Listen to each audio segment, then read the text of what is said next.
Hello, everybody, and welcome to the Cognitive Security 101 webinar.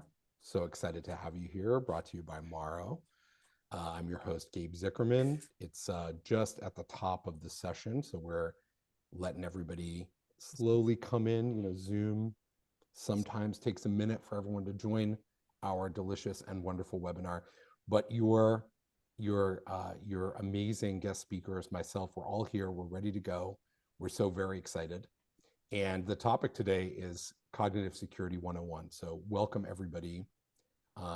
Really, really excited to have everyone here to talk about this incredibly interesting topic. Now, if you're watching this on video, you will immediately notice the gray hair on my face. And if you're listening in audio, I know my voice sounds like, the dulcet tones of a young person. And yet this is not true. In fact, I've been around for a minute. And when we were talking about cognitive security and Cognitive Security 101, which is the topic of our webinar, I was thinking back to my early days in the security business, and a very, very interesting guy named Bruce Schneier, who some of you might recognize and be familiar with. He's the founder of Counterpane. Has been a long time security guru in our industry. Wrote a book called Secrets and Lies. And there's this great quote in Secrets and Lies, and it's from the year 2000. And I'll quote it. People often represent the weakest link in the security chain and are chronically responsible, his words, for the failure of security systems. Now, this sentiment became foundational to security thinking for the next 2 decades. It's 25 years later, we're still kind of thinking about that. And it's been repeated in boardrooms, security training, breach reports, keynote stages. I've used it several times. And for a while, it seemed obvious that human behavior causes incidents. Humans are the risk, full stop. But something kind of curious happened over the last 25 years. We've invested billions in awareness programs, controls, frameworks, of course, training. All of you have been in some kind of security training meant to help human factors. But we still are in a situation where human behavior accounts for the majority of breaches. It's about 60% now, according to Verizon's 2025 DBIR report, which let's just take that as the best data that we have. It's a high number, whether 60%, 70%, 80%, it's a big number. So have we really made this little progress in 25 years, or have we just been paying attention to the wrong problem? This term cognitive security, which is a new term to me, despite having been around for a while, is a new way of thinking about the human side of digital risk. We've brought together some of the best minds in the business to talk about it today, for what it means for security strategy professionals, what it means for leadership in all companies, because of course security is important for every kind of business, regardless of where you sit in the world, and with things like artificial intelligence, machine learning, new forms of robotics on the horizon becomes incredibly even more important for everyone. And we're thinking about how we take advantage of those new approaches and those new technologies. So this is the first webinar of many. We're going to be connecting with you across multiple topics in cognitive security. Whether you're watching us live, you're going to be listening to us on a podcast. Be sure to like and subscribe, follow along. We'll have that information listed in the show notes and or in the chat if you're here in our environment. And this is the first of many in our Cognitive Security Leadership Perspective series, which is brought to you by Morrow. So let's just talk about who I am and who our panelists are today. Let's introduce everyone. So I'm your host. I'm Gabe Zickerman. I'm a startup founder, lecturer at UCLA, and most of my work has been in the subject of human behavioral design and gamification. I've written several books on that topic. I did actually get my start in the tech business in the security industry. I worked for Cisco, Checkpoint Software, and Nortel in security, and co-founded an early DRM startup in the late 90s, which is a minute ago. And so have been around this topic for a long time. And I'm so excited to be here now with these incredible people. So let's talk. Let me introduce you to our panelists. They'll give you a little bit of introduction to themselves, and then we'll launch into our conversation. First of all, let's start with Dennis Damon. Dennis, introduce yourself to everyone. Well, hello, everyone. Thanks for having me here. As Gabe said, my name is Dennis Damon. I am a 30-year veteran as a Chief Information Security Officer. And like Gabe, I got my start very early in the internet. We're talking bulletin boards and Usenet sort of days. I was the kid who had a Packard Bell computer with 4 phone lines, right? The old, party lines and that sort of stuff. And that's been great for me because it's allowed me to really understand or see how the internet has grown into our lives, in terms of just starting off with email and web, and obviously now social media and mobile technologies. But I've spent a lot of my time in my career in a space, in the marketing and advertising space, so dealing a lot with consumer data, right, which is probably a very important piece that we have to keep secure. And then over those years, have like Gabe, have worked and have had time to lecture at universities. Recently, have just stepped down off of the Department of Homeland Security initiative, where was advising the secretary on issues around security and privacy, and then at the same time get a chance to be an investor in startups, especially in the space. So it's been a great run for me. Amazing. Thanks, Dennis. And by the way, if you're not watching on video, you should be. Dennis looks a lot younger than me. So we've been doing this for the same amount of time. So we'll talk about your secrets, your skincare secrets later. Our second panelist, Justin Pagano. Hey, yeah, thanks for having me as well on the panel here.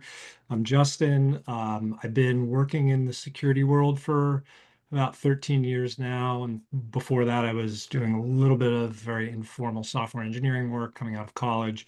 But while working in the InfoSec space, I've dabbled in all things GRC, application security, cloud security, endpoint security, network security, vuln management, threat detection, incident response, the full gamut of GRC things, security operation things, and security engineering things. And I've done that at large, old financial services companies, at newer, modern cybersecurity companies, which is how I know Gwen. And now doing that at a e-commerce marketing automation CRM, B2C CRM company. So human behavior has always been a part of security program concerns wherever I've worked, whatever role I've been in, and I've experienced in hard ways what it looks like to not engage with your fellow humans in the best possible way to help them be more successful from a security perspective. That's why I'm really passionate about what Gwen and Co have been doing at Morrow around cognitive security, and I'm really excited to join the conversation here today about it. Wonderful. Thank you so much for being here. And our last, but definitely not least, panelist, Gwen Betts. Hey, Gwen. Hi, folks. So I'm Gwen. I am the Chief Experience Officer here at Morrow, who is hosting this event. And I am a designer, a UX professional, and a marketer by trade. And I've been in cybersecurity or adjacent for well over 15 years at this point. What's interesting about all the positions I've held and what has always made me so passionate about solving human problems in cybersecurity is that one way, shape, or form, it's always touched what I did. So when I got my start actually in a digital advertisement and marketing agency doing a lot of design work, fun fact, I actually managed our DNS and our customers' DNS and their security on their behalf, right? Oof, Right? I know. DNS, yikes. And then I actually started, designing and building cybersecurity products. I've done work around security orchestration, automation, SOAR platforms, and the endpoint space. And more recently, I just left Rapid7 as their head of UX end of last year to actually join Morrow and try to do something different in the human risk space in ways that no one else is doing. Because as Gabe, you said, this is a perpetual problem. And so, why I'm here and what I'm excited about is I really want to represent the user and the people aspect of how we actually protect them in ways that the industry just frankly has not over the past 2-3 decades. Sure. Yeah, it's so interesting. I know we've made some progress. I know we're making some progress. So we got to dive in. We're going to dive in. We're going to figure it out. I don't want it to sound, I'm sure many people are like, you're right, we haven't done anything, but we've done stuff. We're going to find out what it is. Before we dive into that, two things for everyone. You'll see a Q&A button. If you're joining us live today for this webinar, there's a Q&A button on your Zoom app. Feel free to click that button. Any questions that you have, we're going to try to get to during this conversation. And for those of you who are listening to us as a podcast, you can always feel free to reach out and ask your follow-up questions, anytime. We'll do our best to get back to you and follow up. And I want to take a moment just to sort of thank Morrow, which is the team that's sponsoring this event, making this all possible. So Morrow is your partner in cognitive security. Most security tools protect systems. Morrow protects your workforce, making difficult decisions on the daily. Because the biggest risks today, like AI misuse and social engineering, don't just involve software, they involve people.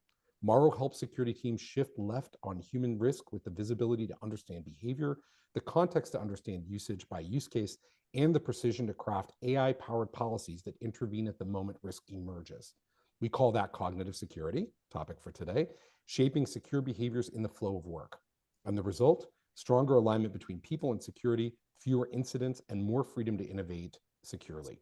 Seek Morrow and help your people become your strongest layer of defense. So well written, by the way, Gwen. Very I well wonder written. who did that. Morrow promo. Very good. No AI could write like that. So actually, let's start with you on this question, Gwen. Okay, so cognitive security, this is a new term, I think, to me and to many people listening. What is it? And what do we mean by that? Yeah, so I think there are short answers and there are long answers. I'm going to try to start with, at least with the short answer. Let's do it. Cognitive security has actually been around for a bit of time. It has spun out of two kind of different areas, depending on the lore you look at. But our purpose of cognitive security and what we aspire to do with it is coming out of the academic lens, which is a bunch of researchers, both in cybersecurity and broader, studying how we actually fortify people-based defenses in the cyber landscape. And I think the easiest definition of cybersecurity and the way that we should think about it is that it does protect human decision making. Now, human risk today, which is the broad term and market we consider when we think about any sort of human error, insider risk, social engineering as subcategories, human risk has been around for a while, but I think cognitive security changes the premise of what you're securing. A lot of human risk solutions today think that cybersecurity and people being able to respond to any sort of security event is more a knowledge problem. But what cognitive security posits actually is that it is a cognitive problem, in large part because on the social engineering side, you have attackers who are actively trying to manipulate and target cognition, how you process information and then make decisions, and then in response,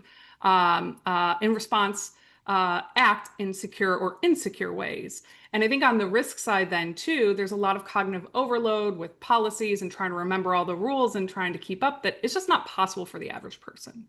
So I guess this ended up being the long answer. Cognitive security is really about protecting people, the way they process information, the way they think, and the way they make secure decisions in the moment that they need to. Very Okay, so cerebral, I know, right? no, but cerebral is literal. I mean, it's basically in the idea. So just out of curiosity, though, Dennis, why do you think now? Like, why is this now a thing? You know, it's interesting because, as Gwen had said, right? I mean, in my time that I spent, especially from the inside of risk management side of things, when I was at Code 42 as an example, we have traditionally gone from DLP to insider risk management. And I think one of the things that, as we looked at insider risk management, was, yeah, we know that people are doing things, whether they're doing it on purpose, right, because they're trying to steal data, or they're trying to get around things, or if they accidentally exfiltrated data because they didn't know what they were doing at the time, or they were duped into something, right? The interesting aspect of why this is now popping up, and it's been a question in my mind, even as a CISO, is, okay, great. I know that you've done something, right? Whether again it was right or wrong, but why? Like what caused this? What caused this workaround? What caused you to go make this action? And then how can I, right, as a security person, still protect the assets of the company, but do it in such a way where I'm now fulfilling a need that you obviously have had, again, if it was an accident, right? Or if you were trying to get around some controls because, well, let's face it, salespeople always want to get around the controls because they want to move Yes. data around as much as they can. I get it. What tools then do I need to be giving you, and or what additional training could I be bringing in? Because my job as the CISO is not to be the chief innovation killer, right? It's to be the innovative like supporter, right? I need to come in and with the CTO and other folks figure out how we can build a company. Because again, my job again is to secure the company, but I can't really tie it down from doing the things that it needs to do, right? Because it has to grow. I want it to grow because if it sells, then hey, guess what? I might even make some money off of this. So it's definitely a newer thing today. I think also because we're all in such a rush right, to get the things done that we need to get done. I don't know about you, but I'm a zero inbox person. Gwen probably knows that as soon as she sends me an email, I'm replying within minutes, right, and getting it back to her. But our lives are so online now today that we're just ingrained into getting things done and getting it off our plate that, again, sometimes we can make those accidents. And so all these new, like, we have to be online. I've got 3 screens right now. I know it's kind of an embarrassment maybe, but I've got a whole thing of IMs over here, and I've got my calendar and Slack over here, and then I've got you and email on this one here. But I'm pretty busy right now. And so at the same time, like, those situations of making the right decisions can sometimes go out the window if I'm not careful. So do you think, so Justin, when you hear that through the prism of thinking with the CISO's lens, Dennis is making the strategic case for the CISO. What do you think the CISO really needs to be thinking about first and foremost in terms of cognitive security? I think Dennis started to touch on that nicely in terms of understanding what your business is trying to do in terms of its mission, in terms of its objectives, what it means for your business to be successful. And when it comes to something like cognitive security, going a layer deeper in terms of understanding that business context for a CISO, it boils down to better understanding what the different teams and roles at your company are trying to do in support of that overarching organizational level mission and set of objectives. Because then you get closer and closer to understanding, okay, well, so-and-so in marketing, like ultimately they're trying to do X, Y, and Z. So I can understand why they might be a little too close to this kind of risky behavior that's happening. I can now either work with them or infer myself what this secure version of that behavior looks like, and I can guide them toward it. And like I think also CISOs and security teams need to assume good intent and need to assume that, or at least start from a default belief position that everyone else at your company is trying to do the right thing. But security's hard. Security is a specialized profession which requires deep expertise that security professionals have, but no one else has. In the same way that a doctor of a certain type of brain surgery has different expertise than a gastroenterologist, and they're still operating in the world of medicine, right? So we have to appreciate the fact that other people at our company, they don't know all the time or all that often what the secure thing to do is, especially in a rapidly evolving world of technological innovation. AI is a whole new thing. There's so many emerging problems in terms of security professionals' understandings around things like AI that like we're barely keeping up with what the secure thing to do is. How do you imagine everyone else at your company is doing with that? Well, they can't. They have to do their jobs in the realm of expertise they have. And so we need to keep in mind, what does it look like for us to embed our expertise with them, not be annoyed at them, not resent them for doing the wrong thing, but realize like, oh, they didn't do the right security thing in this moment. How do I make it easy for them to do that?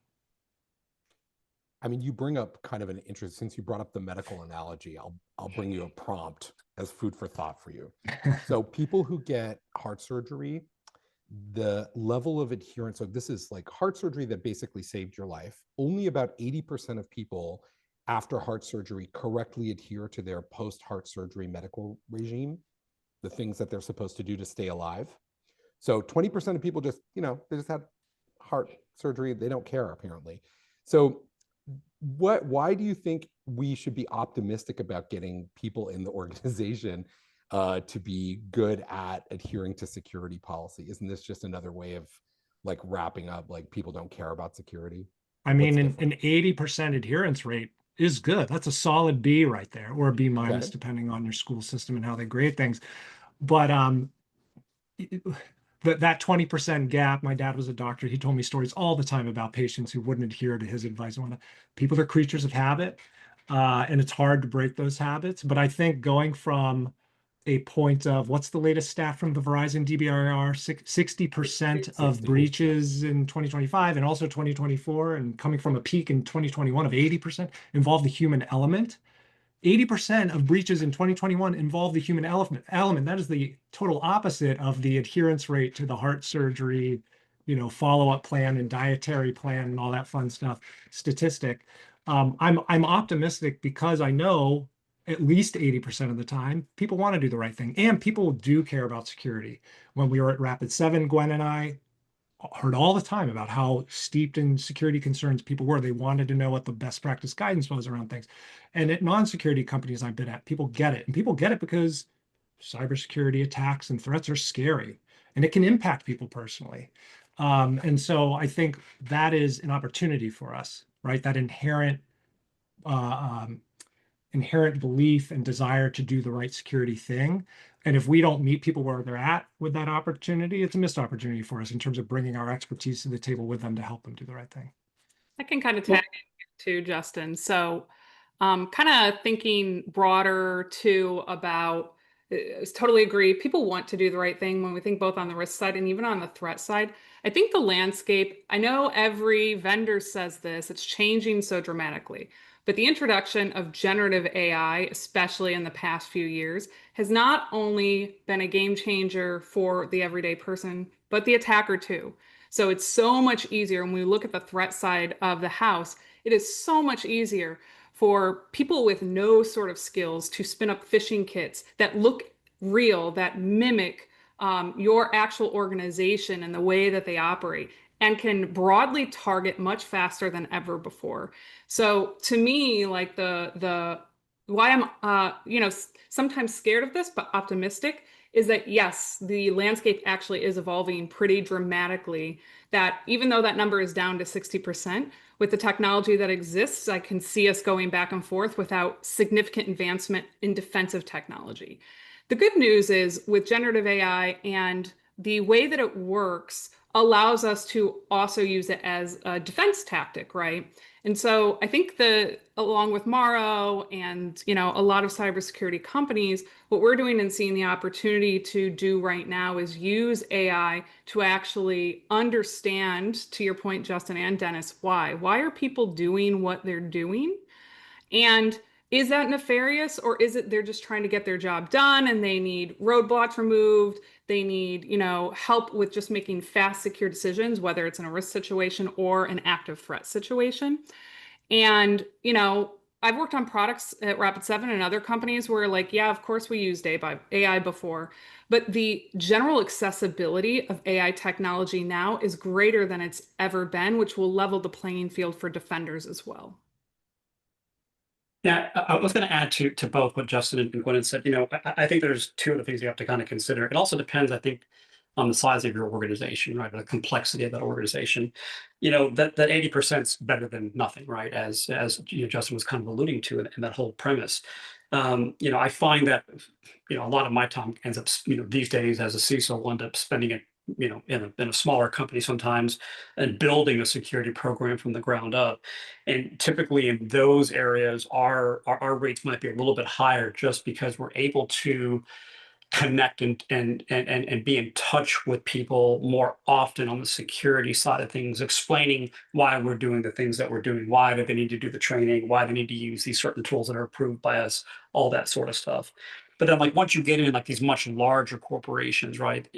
Not that security is worse, right? But it gets a little bit more harder, and that sample size, if you will, changes, quite a bit.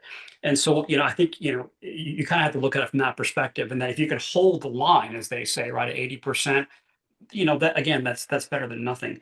But like, Gwen just mentioned as well, like, some of these newer tools like, generative AI and whatnot, um, keeping people apprised of, what's out there and what's available to them. And I'll give you an example, but the last company I just, came off of working for this past year, had no AI technology. In fact, when I joined them, it was an immediate, oh my gosh, we need to get on AI, right? Everyone's jumping on the AI bandwagon, right? They're building their tools and whatnot. And so, of course, what did we do? We went off and looked at, a couple different platforms and said, oh, let's bring in Chat GPT for everybody and let's give it to them. And of course, we went, whoa, slow down. Like, I don't want to again be the innovation killer here, but why does everybody need to be using ChatGPT? Because everyone's use is going to be different, right? The developers want to use AI, but they want to use a code sort of system, right? If we're looking at collaborative, sort of technologies, and why aren't we looking at already a tool that we already have, which is Google? Let's use Gemini, right? And so instead of sort of going out and buying one sort of platform and looking at from that security perspective and thinking, okay, how's exfiltration going to end up occurring in this? can we, again, give the right tools with the right controls to each one? Because again, it's different, right? For everybody, again, it's sort of like what Justin was saying, right? You're not going to go to the dentist for a heart surgery, right? So can we pick the right tool, the right doctor for the right situation and make that happen? And then again, put the technologies like Maro or any other thing on top of that to kind of go, okay, now we can monitor this and we know what our rules are for this use of the technology and what the rules are for this use of technology, because these are two different groups of people as well. Now, Dennis, in those scenarios too, would you imagine even what we would constitute secure behaviors might be different for use cases too, They depending would on the be. job role and what you're doing as well? Yeah, Which I they would think be. traditional, security programs and solutions just have no way of guiding that at all. And so you have to kind of treat everything as one size fits all, Mhm. which again comes back to the premise of how we solve for human risk factors. Like the Mhm. technology probably just hasn't been there in mass outside of training and phishing simulation, which does give us some advancement. But to get to that broader goal of actually, like, maybe there's a world we get to 95 or 99% of, human risk is vanquished, Mhm. from our programs, right? Yep. Yeah, Yeah, exactly. well, Gwen, I think the let's just call it the legacy way of curating security guidance and training is something security teams have to do manually. Role-based security training, you have to manually select Mhm. this training content from my security awareness training provider, or I have to manually build the content and then I have to deploy it. I have to make sure it's assigned to the right groups based on Active Directory or Okta groups, whatever. AI, and going back to your question before, Gabe, to Dennis about like, why do you think this is happening now, this whole cognitive security thing? It is because of the advent, in my opinion, of LLMs and large vision models as well. That we have literally artificial intelligence that semantically makes sense of what people are doing, the groups, the business context they exist in, what they should be doing based on internal policy documents or externally documented best practices around security things. And so it scales our ability to dynamically and in a very individualized way, something people don't do manually at scale. No one creates like security training just for Justin Pagano and how he thinks, how he operates, right. Right? Yeah. It's just Yeah. I not mean, it worth, would take you forever. A or company like with the, more the, than the 100 benefit is people. not worth the trade-off, right? Exactly, 100%. We have this grand opportunity now with AI to solve this human security behavior challenge in a way that is empowering and is enabling and isn't what security teams typically do, which is either assign out a bunch of training that no one ever wants to take, not even the security team. They have to do it 30 minutes out of the year, whatever it's required for compliance purposes, or the human risk management platform approach, which is here's security team, another dashboard for you with another list of findings about how bad of a job everyone at your company is doing at the security thing. Here's their grade, here's their risk score. Like it's so inherently either negative or patronizing. We need a new approach because if we are assuming, which we should be, that people want to do the right thing from a security perspective, we need to make it easy for them to do that and do it in a way where they feel like they're being helped, which isn't how we do it today. Especially not the larger companies. I think, Dennis, as you were pointing out, right? When you're Yeah. smaller, it's easier. You probably know everybody by name loosely. When you're larger, impossible. Yeah. Aren't we though, like, okay, so, but we're still talking a lot about training, right? And we're talking about different sort of training models. Mm. Is there something here though that, really, are we still just talking about doing like better versions of training, or is there something else that is part of this cognitive security conversation beyond like making training better? I think it's a great question. I'll jump in really quick because I would love to know Dennis and Justin's perspective. But my take on this is it's not just automated or AI-powered training. So we have to come back to the premise of why cognitive security and how do we actually combat human risk. And it's because we've been either outright ignoring that human risk is fundamentally a behavioral and cognitive problem and treating it as a technical solution, which, so what is it, like a round peg in a square hole, not going to fit, right? And then we have to look at the attack surface and the kinds of psychological tactics that bad actors use that like training can try And even phishing simulation has helped us get some advancements here. But in the moment when somebody is facing a psychological tactic, the one we hear of constant, and it's more of a consumer-based case, but we hear it in B2B all the time. But the one here that my great aunt fell for was her son, quote unquote, wanted, was far away, lives far away, needed 10K to put money down on a car, right? His car broke down. He called her frantically and then responded on Facebook Messenger from a different account, but convinced her that it was him. And she wired the money, right? So, like those kind of tactics, no technology today is really doing enough, not only to help intervene in the moment, but guide like the actual user and help them make better secure choices in that moment. So I think that's what I want to start with, is like remind us why cognitive security matters and what the underlying premise of it is it's because it is fundamentally about behavior first. And where does behavior go on track? It's usually from psychological tactics that attackers employ, or it's from cognitive overload or workload, or other cognitive factors that prevent them from knowing the right thing to do at any given point.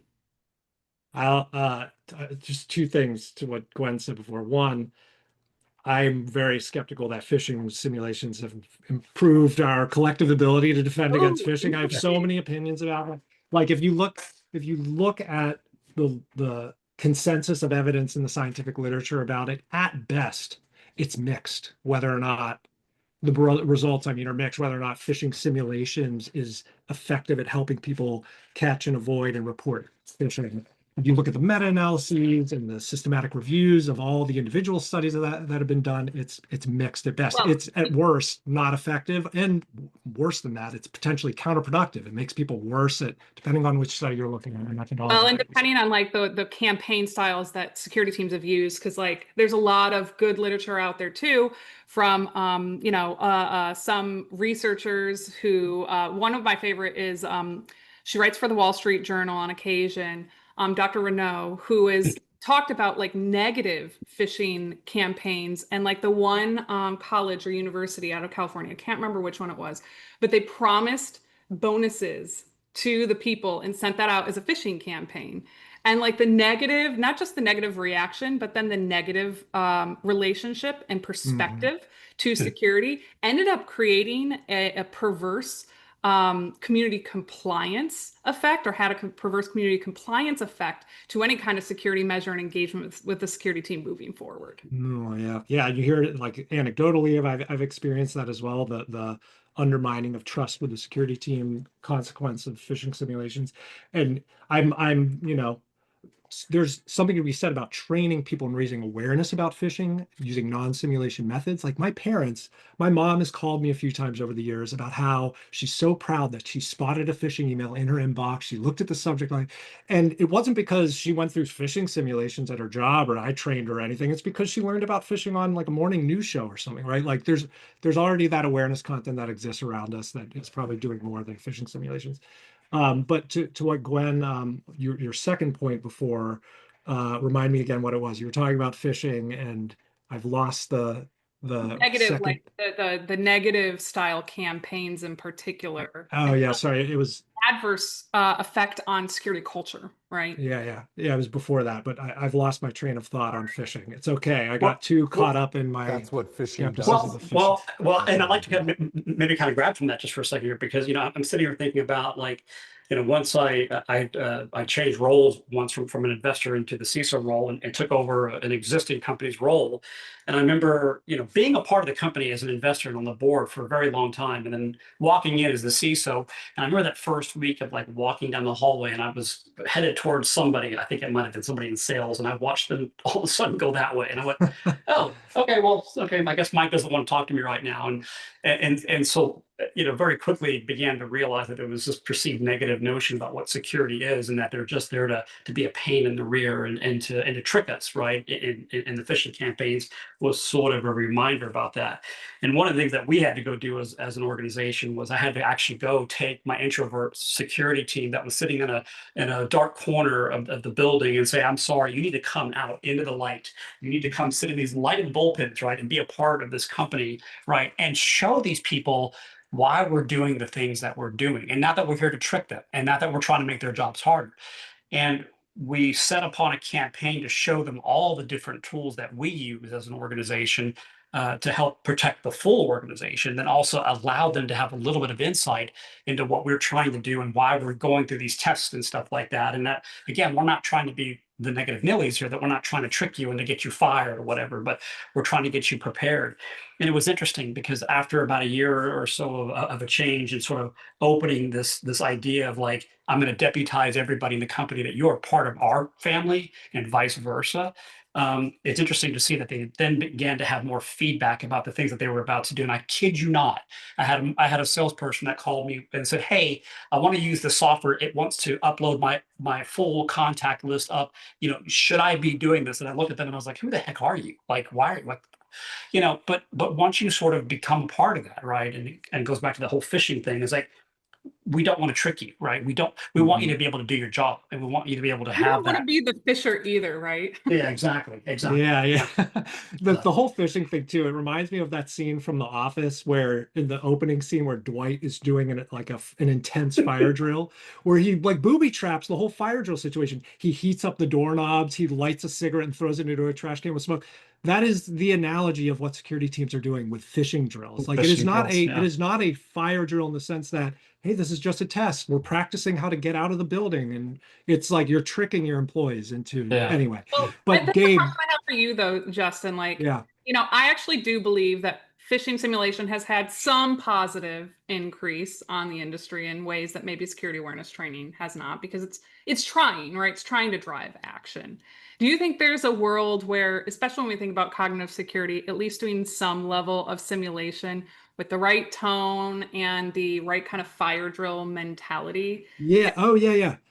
I think at a minimum, because it avoids the tricking dynamic and the dynamic that can result in undermining security teams, I think phishing simulations that are transparently simulations where you're guiding people. If you look for Google's phishing quiz, they have an online app they created, Google, that is telling you like, hey, we're going to show you some phishing emails and text messages and you're going to answer a question, yes or no, is this phishing, and what are the fishy features? I think an open-ended, transparent way of helping people understand what real phishing looks like in the real world is good. I think phishing simulations where it's a blind test there's so many reasons why it's problematic. But Gabe, going back to the question you started with about like, Yeah. is this more training? Is cognitive Yeah. security just more training in a different way? Gwen touched on it before, and this is what I was trying to remember before. You got it. It's not, and it can't be, because everyone's so busy with their day-to-day jobs, and they're busy trying to apply their expertise, which isn't security related, to solve the problems they were hired to solve. And to expect that a security team is going to durably teach or impart knowledge around security topics, this whole other domain of expertise, on people in marketing and sales, even in software engineering, right? Another technical information technology domain, that's paired with ours. To believe that we're going to be able to give people training and they're going to remember the nuances of all these different topics throughout the year until their next training cycle starts, I think is wishful thinking. And cognitive security and what the team at Morrow has built is very different in the sense that it doesn't require you to have to remember this nuanced security knowledge. You get that knowledge in the moment when you need it, when a cognitive security solution is there to help guide you toward the secure path. And I think that's the game changer, because 99.9999% of the time throughout the year, people don't need to be thinking about security until, I mean, they should. We of course want people to know something about security, but the way you help them know what the secure thing to do in the moment is, especially around very nuanced things, is with this cognitive security approach. Yeah, and to do it right there and then, right? It's like, oops, I made a mistake. I've just been told something's wrong. Let's take 30 seconds out to understand what that is, and then what the solution also could be if that's the case, right? Because like you said, in most companies, I mean, even this last company, what, I think our training was in November. Who the heck right now, almost in July, is going to remember something from November, right? And again, I really don't want them to have to really think about that sort of stuff. Like Justin was saying, it's just too much already on their plate. So, if we can help them out a little bit, right, and sort of help protect them, but then again, when they do accidentally or on purposely make that mistake, then they're aware right there and then, and that they can adjust immediately and take that today to tomorrow into Friday, right? And not have to Now, think about Or it even forever. something can take action on their behalf then too, right? I think there's a Exactly. side of this as well. It's not Sure. where I'm like, it's not just security training plus, right? There's the Mhm. ability to guide and action and still protect people Mhm. safely when they do fail.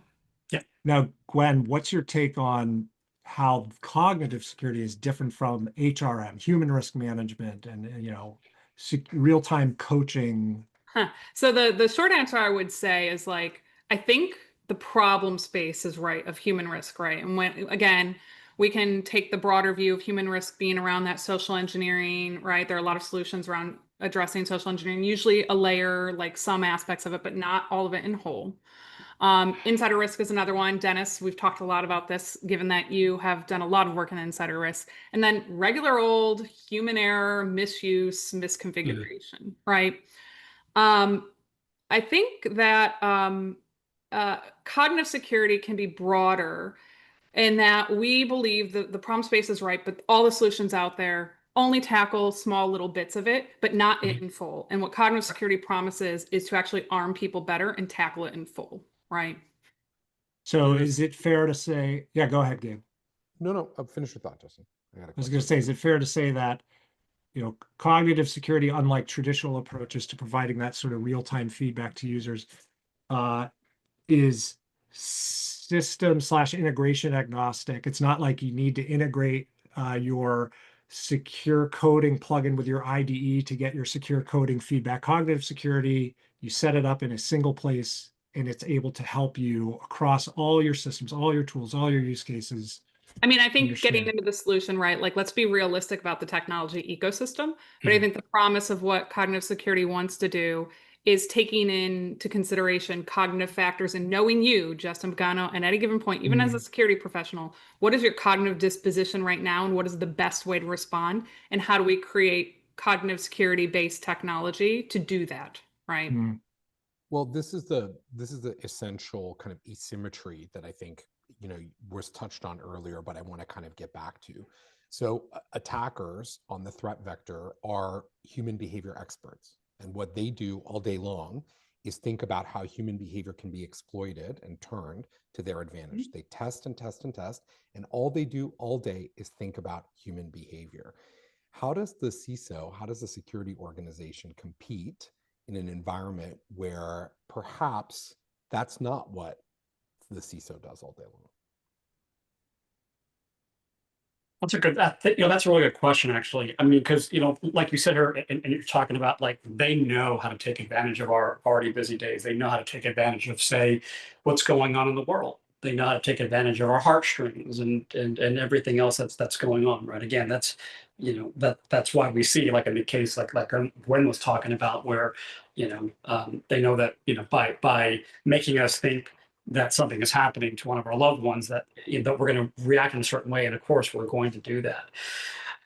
From the CISO perspective, one of the things that we were doing, at least in one of our companies, is we actually had an analyst who actually a big portion of their job was to sort of understand what was going on within our company. Their job, actually, believe it or not, was to work with HR and to understand some of the more personal sort of situations that might be occurring within the company that could be affecting some people. So sort of like an intelligence analyst, if you will, right, to understand that sort of thing, understand what's happening, out there in the world today. They are also the ones who participated with some of the other security or coalitions, if you will, like the anti-phishing working group is a good example, to sort of see like what sort of models or what sort of things were they capturing that the criminals were starting to take advantage of, right? And obviously, we're already seeing a lot of this happening right now, especially with what's going on abroad. But a lot of companies don't have that sort of individual, right? They don't have that time. They don't have that sort of budget. A lot of the CEO is going to scratch your head and go, I don't understand. Like, we're just a Fortune 500 company or whatever we are. Like, why do we need an intelligence person in here? Like, we're not government, right? But we're starting to realize that in a lot of these roles and a lot of what we're doing as CISOs, it's better for us to understand mentally what people are sort of going through. And it does work, right? It depends on the setting, but that's one of the things that we've had to do from that CISO perspective was take a look at that. But Dennis, really quick, Yeah. I think probably the friction that you folks feel often, and I hear it, is like you said earlier, your job is to protect the company and the technology and infrastructure. And so that's your primary mission. And people end up unintentionally sometimes being secondary, even if their actions and behavior ultimately are introducing the most risk in your technology environment, right? Yep. Yep, that's true. Justin, you probably about to say something there. Yeah, I was gonna. I'm glad Gwen interjected because that's a really good point. Thinking about conventionally or traditionally what security teams are either tasked with or feel like they're tasked with, which are securing the company's systems, or more generically, securing the company's assets. And when security people think of assets, they think of servers, they think of workstations, they think of data. They don't think of people. But at the end of the day, an asset is something the company has that provides value. People provide value. People are an asset. And they're not the weakest link in your security chain. They're the most important asset in your security program. And Gabe, going back to your point before about like, when you think about how attackers, social engineers, they're just like information security related con artists. They're con artists. They think about how to hack people all the time and hack people's thinking styles and psychology.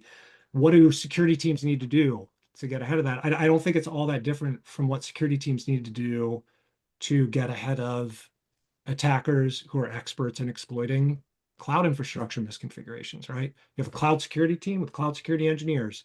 They're going to do a really great job if they understand the threats these assets they need to protect face, tactics, techniques, procedures, and they understand how to interact with, modify, whatever, those cloud infrastructure resources to harden them, to plug holes in them. Same concept applies when you're talking about people. You need to understand the threats people face, how threat actors behave, what their TTPs are when it comes to exploiting people. And then you need to understand how do you engineer people isn't the right word, but like there's no API for the human mind, but you do need to understand how people think and how people's thinking changes most effectively. Like what kind of interventions help people change their behavior, change their thinking most effectively.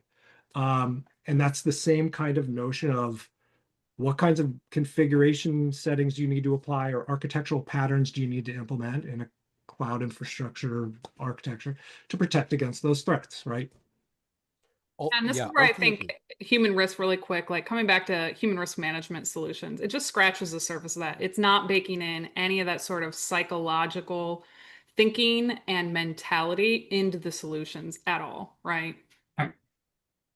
It's a thing like everyone, I think it's a set of expertise that everyone's got to think about. So we got a really interesting question from one of our attendees. And so I want to pivot the lens in a different direction for a second, talking about areas of expertise in the CISO's relationship to the org and what they're protecting. So the question was, okay, so phishing click-through rate is an important security metric. But if we have limited success in this world, right, where we're not doing a great job with the current, approaches to preventing phishing, and we know all the negative, right, the negative effects of doing those kinds of things. Are there other metrics? Maybe those are behavioral or cognitive metrics that we security leaders need to be thinking about and that we should be reporting back and socializing to business leaders. Put another way, is there another thing we need to be teaching leadership in our organizations as CISOs thinking about cognitive security? Are there metrics and other things we need to be evangelizing and talking about to leadership to help them understand how things have changed? Yeah. Yeah, the phishing click-through rate has been always the go-to KPI for years, largely because it's easy to measure and to make for like very clean board slides. Let's just be honest about it, right? Yeah, sure. Yeah. But some of the areas that I think you can start looking into is like behavior-based metrics, like time to report phishing, phishing report to click ratios, reoffender rates, right? But if you really want to get into like cognitive decision-making metrics and stuff, right, you can sort of begin to measure how often users are pausing to ask questions or request help when they're looking at sort of like, oh, like, should I be doing this? Should I wire this money over this $100,000? Should I go buy 100 gift cards, right? You could even look at metrics around simulations where there's no really clear right answer on how to track users' reasons through these questions or through these processes, right? And like you're letting them assess thinking through patterns, and not just as Justin has talked about memory of training of content, right? You can look at action, like oriented metrics as well, right? Risk avoidance actions, use of security tools, things like that. So there are definitely other metrics, and like we can go on and on into detail about these, but there are definitely ones that you can sort of get into this, and they will matter to your board because they focus on those positive behaviors, not just the failures that we sometimes as CISOs come into with these slide decks, right? And they help reveal whether the security is being internalized and not just sort of performed, right? And they really will highlight, these areas where cultural and systems need to improve, and not just in that individual user. My hot take on all this is you shouldn't measure something just because you can. Click-through rates, and honestly, I would never, and I've never had to, so what am I saying? But I would never bring a phishing related metric to our board. What I would talk about and figure out a way to sort of aggregate up to the board level that tells the kind of story and provides the kind of information a board needs to know about are, for something like phishing especially, the technical controls that are actually effective at defending against phishing, whether that involves EDR, protecting against malware delivery through phishing, phishing resistant MFA being in place for what percentage of users. It should ideally be enforced for all users, right? Kind of thing. I think when you're talking about metrics, yeah, go ahead. What about like at a higher level though? Okay, like if we want the org, because most organizations are metrics focused. That's why the metrics are in the deck in the first place, right? They want to see stats and they want to see you making progress as a CISO. Yep. But in this new kind of cognitive security world, what is the story we need to be telling? What do we need to say to leadership? Well, yeah. So I think I don't have metrics examples off the top of my head because I think cognitive security is so new. But if we step through from, let's call it a first principles perspective, how to figure out what those metrics ought to be, think about first the problem we're trying to solve, a behavioral problem around entering sensitive data into unapproved AI tools, let's say. One, how are you going to get that data? Let's assume you can. You have some sort of tooling in place that is capturing that information, and you're able to package it up and analyze it in a way where you can tell a story about, across all of our users who have interacted with AI tools, here's the slice that, or the percentage over time, how that's changed as well, who have been engaging in that risky behavior versus the good behavior. So I think you need to have a clear understanding of what's the problem we're facing that's behavior related. What does good look like? Let's measure those two things, right? From the good and bad angle. I think, measuring anything about phishing simulations, I just don't think is important for the board. It's just, I wouldn't measure it regardless. I think what's more important around phishing, let's say, is instrumenting your email data around what your security team has already flagged as a true positive phishing email, whether one of their tools detected it as phishing or an employee reported a phishing email, the security team looked at it and they said, yep, that's phishing. Now go rip through everyone else's inbox to find it and delete it or quarantine it or whatever.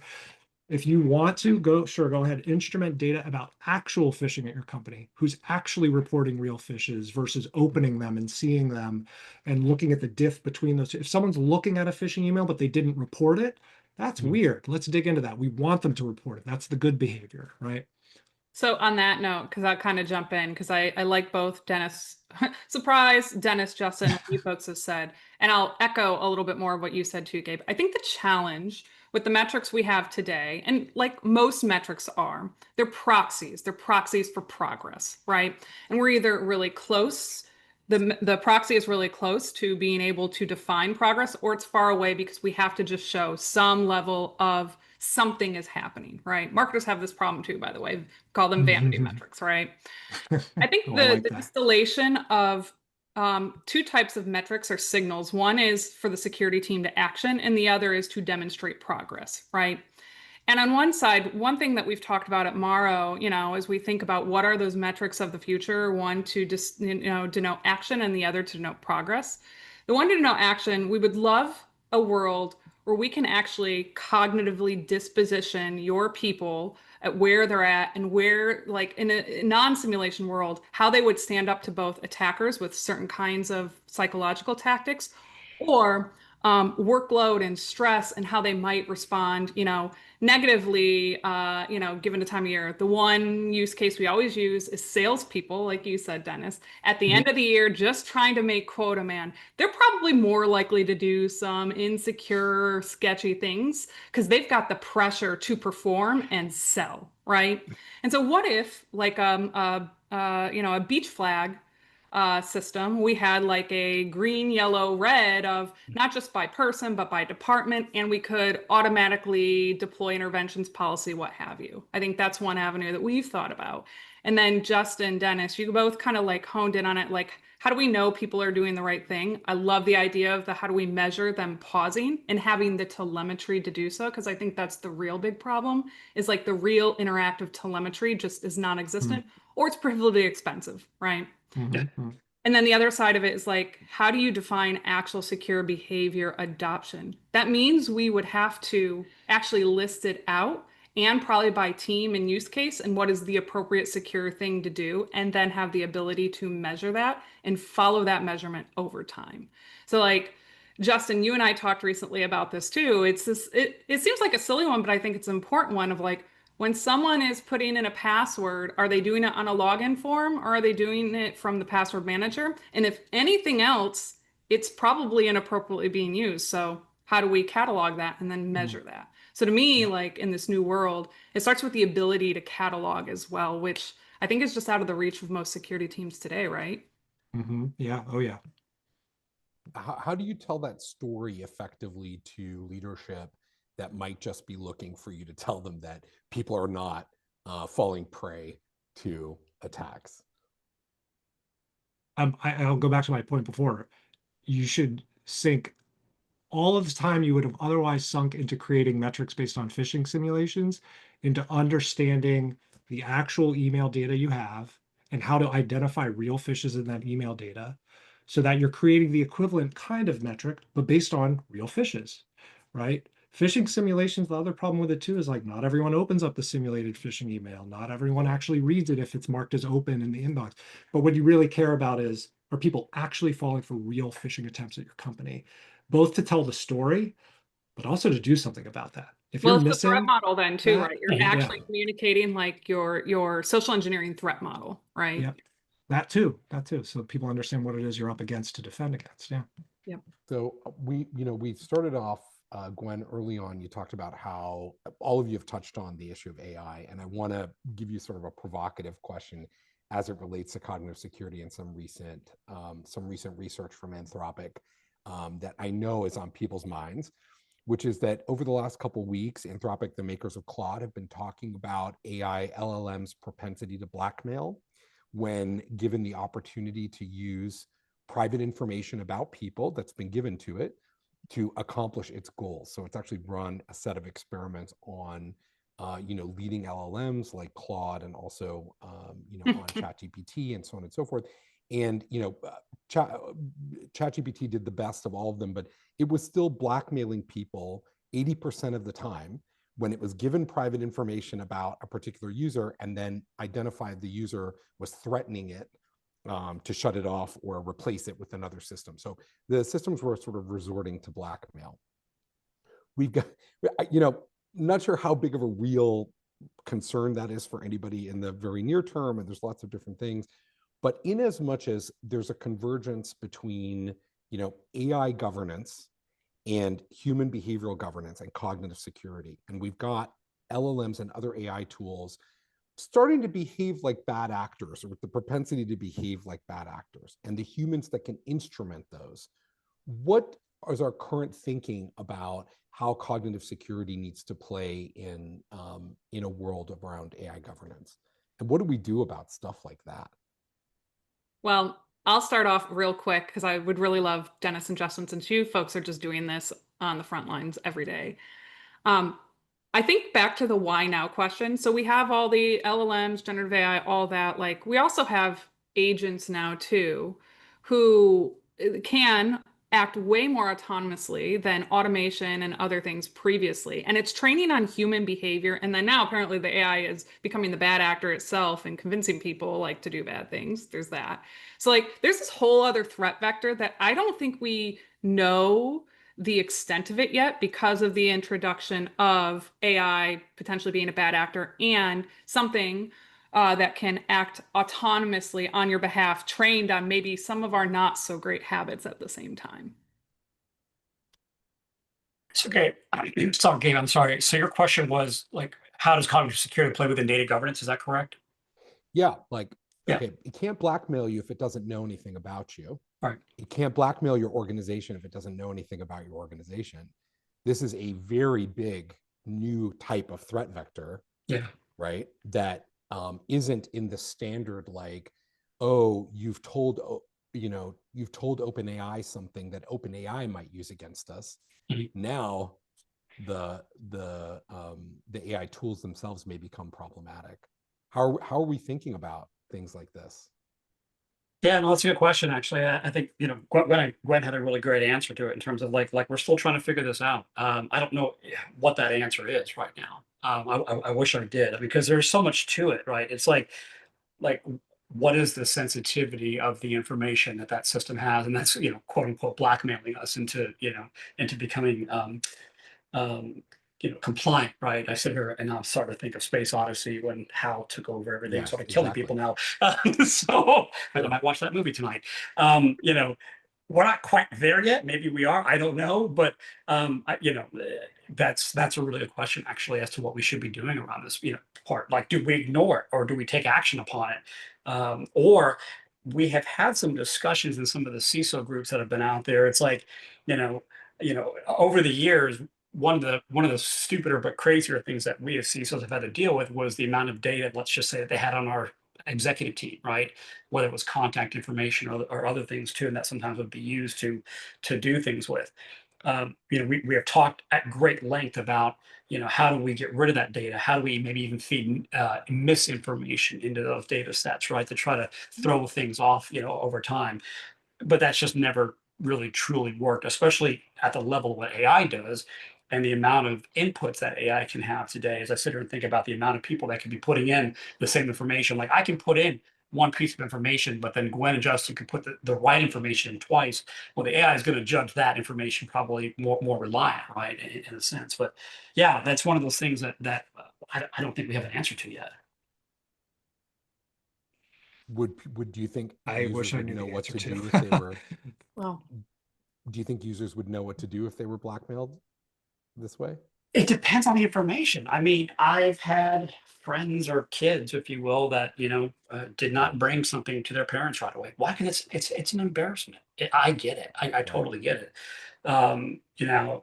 Some would know what to do with it or might bring it to a group. I mean, we did have a process even at one of our companies where if a situation came up like this, like any other HR or people sort of process, you can bring it to them. But in some of these more sensitive, areas, we actually created some policies and procedures, right? But here's the problem. You can also write all the data governance policies in the world, but they're only effective if users understand and internalize them, right? Cognitive security helps ensure that users recognize sensitive uses or misuse of data and apply the right labels and choose the appropriate actions and whatnot. But we're not just governing data, right? What we're needing to do is guide humans' decisions around what's been presented to them. I mean, the question kind of could be asked the same way around what if a human blackmailed Yeah. your employees? Like, what would they Yeah. do? I think you would want to still do the same thing, but you'd also have to be ready for the fact that like AI is unpredictable and it's not a human and it's not alive and who knows what its motivations are, who's motivating it, or but I think generally speaking, maybe, hopefully, the same kind of playbook, which I don't know what this playbook would be, and like working with your legal team and working with law enforcement, and right, you're being extorted and it's related to your employment at your company. There's all these like legal concerns that would need to be addressed by legal experts. Beyond that, I'm not sure what we would do. this is where, like, I think that's why we're here today, is like, that's why, in my opinion, like you said, Justin, we would ideally probably respond in a similar way, right? Where it doesn't matter who the bad actor is, but if they're employing psychological tactics to get your people to do something that they shouldn't do, then how do we get a hold of that now better than we have before, so that we can combat like the potential for autonomous technology to scale that even greater as a threat, right? Yeah. Exactly. And I think that's a perfect place for us to end. I really have appreciated, and I know that our audience and everybody listening so appreciates these insights. Cognitive security really is, the endless topic. We've been talking about it for a really long time, but now we've got new ways of thinking about it. And I think that's really super exciting. And I know that everybody listening is, closely paying attention to figuring out, how this evolves over time. And we want to, let everybody know that, first of all, our, webinar today is brought to you by Morrow, and just want to say Morrow makes, human risk factors visible, measurable, and shapeable. From surface level activity to the intent behind it, Morrow gives security teams the insight and tools to guide behavior before it leads to a breach. With fewer incidents, stronger policy enforcement, and a culture of secure decision-making, Morrow doesn't just reduce risk, it unlocks momentum. Because when security aligns with how people work, as we've been talking about today, teams move faster, they build bolder, and explore new ideas without hesitation. And your workforce, they become your greatest asset, not your greatest risk, which everybody has reinforced. Ready to see how cognitive security works in practice? Get in touch to get started today. Fear nothing, explore freely. When in doubt, seek Morrow. And thank you so much to the Morrow team for making this possible. Contact information for the Morrow team and finding out more will be inside the show notes and also down below in the chat. And the next webinar in our Cognitive Security Leadership Perspective series is coming soon. We're going to do several of these to explore all the different topics that matter. And we've got very exciting guests lined up, but we're going to talk about securing our minds and protecting systems. So this is exploring more detail about the behavioral science and also security leadership in our intelligent future. So how companies are navigating and integrating cognitive security into their security leadership teams. So with all the great content that you guys have provided and all the great insights, want to thank you, Dennis. Thank you so much for being here. Want to thank you, Justin. Thank you for being here, Justin Picano. Thank you Dennis as well. Damon, Gwen Betts. Thank you so much for being here. We're going to include all of your contact information as well. Not all of it, but your LinkedIn information so folks can follow you and get in touch. That was freaky, right? For a second. Security Am I number. being socially Yeah, exactly. engineered right now by Kate? Yeah. This whole thing was a giant phishing test. And did we pass? We're going to find out. Be sure to follow Morrow on LinkedIn and subscribe to the newsletter Think Twice to get notified of our next event. The links are included below. I've been your host, Gabe Zickerman. As always, you can find me at gabrielz.com. It's easy to find me there, or at gzickerm on your social media platform of choice. Thank you, everybody. Thank you for joining us, and we'll see you next time on another Cognitive Security Leadership webinar. Thanks, everyone. Thanks. Thank you, everyone. everybody.